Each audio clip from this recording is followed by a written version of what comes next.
ঘটনা গেল 17 আগস্ট রাত 10:30টার। রোগী দেখে বাসায় ফিরছিলেন ঢাকা মেডিকেল কলেজ হাসপাতালের নাক কান গলা বিভাগের প্রধান অধ্যাপক ডাক্তার মোহাম্মদ আসাদুর রহমান। শান্তিনগর এলাকায় কর্মস্থল প্রাঙ্গণেই তার উপর হামলা চালায় দুর্বৃত্তরা। এই ঘটনায় দোষীদের গ্রেপ্তারে দেশজুড়ে সাঁড়াশি অভিযান চালায় আইনশৃঙ্খলা বাহিনী। জড়িত সন্দেহে 4 জনকে গ্রেপ্তার করা হয়েছে বলে জানিয়েছেন স্বরাষ্ট্রমন্ত্রী। শনিবার বিকেলে সন্ত্রাসীদের হামলায় আহত ওই চিকিৎসকের খোঁজ খবর নিতে ঢাকা মেডিকেল কলেজ হাসপাতালে যান স্বরাষ্ট্রমন্ত্রী।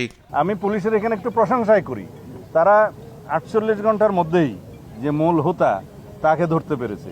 কিছু সন্ত্রাসীদেরকে একত্রিত করে সে এই সংগঠনটা করেছে, যাতে এই প্রক্রিয়ায় যারা বিভিন্ন ধনাঢ্য ব্যক্তি, ভালো পেশাজীবী, বড় বড় ডাক্তার, ইঞ্জিনিয়ার, তাদেরকে টার্গেট করে সেই উদ্দেশ্যে এই সংগঠনটা করেছিল।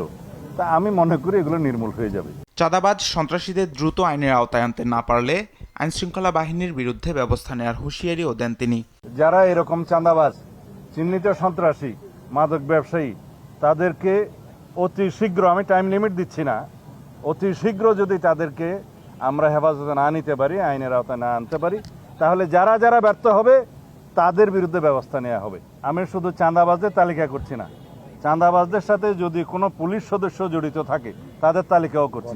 বারবার চিকিৎসকদের উপর এমন হামলার ঘটনায় ক্ষোভ জানিয়েছেন চিকিৎসক সমাজ। তামিম মাহবুব, দেশ টিভি, ঢাকা।